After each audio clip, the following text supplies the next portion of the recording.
తిరుమల లడ్డు నెయ్యి కల్తీపై సుప్రీంకోర్టు తీర్పు ఇవ్వలేదని AP TDP chief Palla Srinivas తెలిపారు. తిరుమల లడ్డూలో నెయ్యి కల్తీ జరిగినట్లు ఎన్డీడీబీ ఇచ్చిన రిపోర్టు ఆధారంగా తాము ఆరోపణలు చేస్తున్నామన్నారు. లడ్డూలో కలిపిన నెయ్యి కల్తీ జరగడం వాస్తవమేనని, నెయ్యి పరీక్షలు చేశారు గాని లడ్డూను కూడా పరీక్ష చేశారా అని సుప్రీంకోర్టు ప్రశ్నించిందన్నారు.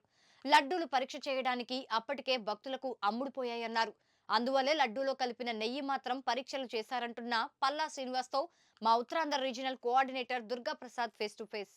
దేశవ్యాప్తంగా హిందువుల మనోభావాలు దెబ్బతినే విషయంలో తిరుపతి లాంటి అంశంలో గత ప్రభుత్వం ఏదైతే కల్తీ నెయ్యి వాడిందని చెప్పేసి ఆరోపణలు రావడం నేపథ్యంలో ఇటీవలే సుప్రీంకోర్టుగా దీని మీద చర్చ జరిగింది. అయితే దీనిపై మనతో మాట్లాడడానికి ఏపీ టీడీపీ అధ్యక్షుడు పల్లా శ్రీనివాస్ ఉన్నారు. శ్రీనివాస్ గారు, నిన్న సుప్రీంకోర్టు కూడా ఈ లడ్డు అంశంలో ఎటువంటి టెస్టులు చేశారని చెప్పేసి మాట్లాడారు. అదేవిధంగా ఏపీ సీఎం దీని మీద ఎలా మాట్లాడితే మీరేం చెప్తారు? అదే అండి, ఎందుకంటే లడ్డూ మీద టెస్ట్ చేయలేదు కదా అని అడుగుతున్నారు.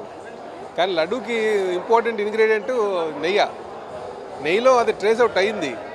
అలాగే ఒకసారి లడ్డూ కింద వచ్చిన తర్వాత తిరుపతి దేవస్థానం ప్రసాదానికి ఎంత డిమాండ్ ఉందో తెలుసు కదా, అది వచ్చిన వెంటనే కన్జ్యూమ్ అయిపోయింది ఇది. సో ఇప్పుడు మేము తెలియజేసింది ఒకటే, నాణ్యత లేనటువంటిది, నాసిరకమైనటువంటి నెయ్యినైతే వాడారు. అందులో క్లియర్గా ఎన్డీడీబీ రిపోర్ట్ ఇచ్చింది. కనుక కోర్టు అంటే మాకు గౌరవం ఉంది. ఇంకా 3వ తారీఖు మళ్ళీ వేశారు కదా, సిట్ రిపోర్ట్ ఉంది కదా, సిట్ రిపోర్ట్ కూడా రాబోతుంది. కనుక నాకున్నటువంటి నమ్మకం గత ప్రభుత్వం కేవలం కమిషన్ల కోసం చాలా దారుణాలకు ఒడగట్టారు. అలాగే అప్పుడున్నటువంటి ముఖ్యమంత్రి జగన్మోహన్ రెడ్డి గారికి హిందూ ధర్మం పట్ల విశ్వాసం లేదు అనడానికి ఆయన సంతకం పెట్టకపోవడం ప్రధాన కారణం కూడా తెలియజేస్తుంది. విశ్వాసం లేనటువంటి వ్యక్తులు ఎలా చేస్తారంటే వాళ్ళ విశ్వాసాన్ని బలపరచుకోవడానికి ఇంకో విశ్వాసాన్ని కించపరిచేటట్టుగా చేసినటువంటి సంఘటనలు చాలా చూసాం. కనుక ఈరోజు ప్రజలందరూ రాష్ట్ర వ్యాప్తంగా నమ్ముతున్నారు, దేశవ్యాప్తంగా కూడా. అయితే ఇందులో ఖచ్చితంగా నెయ్యి మాత్రం నాణ్యత లేనటువంటిది, నాసిరకం వచ్చిందనేది మాత్రం వాస్తవం. వైసీపీ కూడా దాని మీద మలుచుకుంటుంది కదా. ఇప్పుడు సీఎం వాళ్ళు వ్యాఖ్యలు చేయడం, కానీ వాళ్ళ యొక్క పాలన, యొక్క 100 రోజుల పాలన దాన్ని పూర్తి స్థాయిలో ఏం చేయలేదు కాబట్టి దాన్ని తిప్పుకోవడానికి తిరుపతి అని చెప్పి వైసీపీ అంటున్నారు. దాని మీద ఏం చెప్తారు? కాదండి, ఈరోజు రిపోర్ట్లు అన్నీ ఉన్నాయి. సుప్రీంకోర్టు అంటే గౌరవం ఉంది. సుప్రీంకోర్టు ఏముందంటే ఒకటే అన్నారు, లడ్డూ మీద ఎందుకు టెస్ట్ చేయలేదని అడిగారు. లడ్డూ ఉంటేనే కదా, లడ్డూ అనేది కన్జ్యూమ్ అయిపోయింది. ఎందుకంటే మీకు మొదటి నుంచి మేము అదే చెప్తున్నాం, లడ్డూ వచ్చింది వెంటనే అయిపోద్ది. కానీ నెయ్యిను పట్టుకున్నారో అది ఆపారు. ఎక్కడైతే మనం ట్రేస్ అవుట్ చేసామో ఆ నెయ్యిని ఆపారు. మరి ఎన్ని నెలలు ఉంటాయో మనకు తెలియదు ఇంకానా. సో ఇది ఎవరు చేశారు? గత ప్రభుత్వం ఇచ్చినటువంటి టెండర్ ఇది. మేము వచ్చిన తర్వాత దాన్ని పట్టుకున్నాం. అది కూడా ఇంకా కొంచెం డిలే ఎలాగైందంటే అప్పుడే ప్రమాణ స్వీకారం, అప్పుడే కొత్త గవర్నమెంట్, ఇంకా పరిస్థితులన్నీ అర్థం చేసుకోవాలి. ఇవన్నింటిలో కాస్త డిలే అయ్యి ఉండొచ్చేమో, కానీ నాసి రకమైనటువంటి నెయ్యి రావడం మాత్రం వాస్తవం.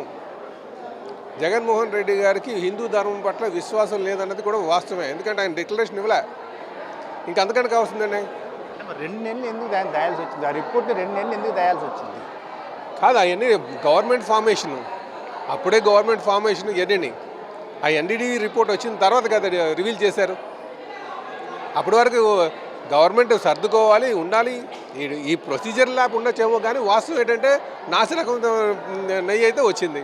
సనాతన ధర్మం కోసం పవన్ కళ్యాణ్ మాట్లాడుతుంటే వైసీపీ సోషల్ మీడియా కూడా దాని మీద కొంచెం కౌంటర్లు వేస్తుంది. సనాతన ధర్మంలో పవన్ కళ్యాణ్ మాట్లాడే అర్హత రైతు లేదు, ఎందుకంటే ఆయన 3 పెళ్ళిళ్ళు చేసుకున్నారు. దానికి సనాతన ధర్మంలో అటువంటి ఇది లేదు కాబట్టి ఆయన అట్లా మాట్లాడి వైసీపీ సోషల్ మీడియా వేదిక మాట్లాడుతుందని మీరేం చెప్తారు?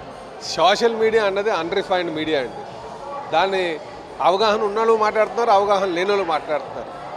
అవగాహన లేనోళ్ళు మాట్లాడి తీసుకుంటే మనకు ఎలాగవుతుంది? ఎవరికైనా సరే ఒకసారికి అది ఉద్వేగానికి గురైనటువంటి సంఘటన, నాసి రకమైనటువంటి అది యానిమల్ కొవ్వు ఉన్నటువంటి నెయ్యి వాడుతున్నారంటే అది ఎవరికైనా గురవుతారు కదా. కనుక సనాతన ధర్మం పట్ల కాస్త ఎవరికైనా అవగాహన ఉంటే వారు ఈ విధంగా రియాక్ట్ అవుతారు గ్యారంటీగా. ఏ విధంగా అంటే గుళ్ళు ప్రక్షాళన చేయాలి, ఇది అపవిత్రమైందని పవన్ కళ్యాణ్ గారు అదే చేశారు. అదే కాదు, చాలామంది చేశారు. అరే స్వామి మమ్మల్ని మన్నించు, తెలుసో తెలియక తప్పు జరిగిందని. దాన్ని ట్రోల్ చేయాల్సినటువంటి అవసరం లేదు. వాస్తవంగా చెప్పాలంటే అందరూ గమనించాల్సింది, సుప్రీంకోర్టు ఏం చెప్పిందో బాగా గుర్తించుకోవాలి. లడ్డూ మీద ఆరోపణలు వచ్చాయి కదా, లడ్డూ టెస్ట్ చేశారని అడిగారు. నెయ్యి మీద వస్తుంది నెక్స్ట్. లడ్డూకి ఇంపార్టెంట్ ఇంగ్రీడియంట్ నెయ్యి అనే సంగతి కూడా తెలుసుకోవాలి అందరూ.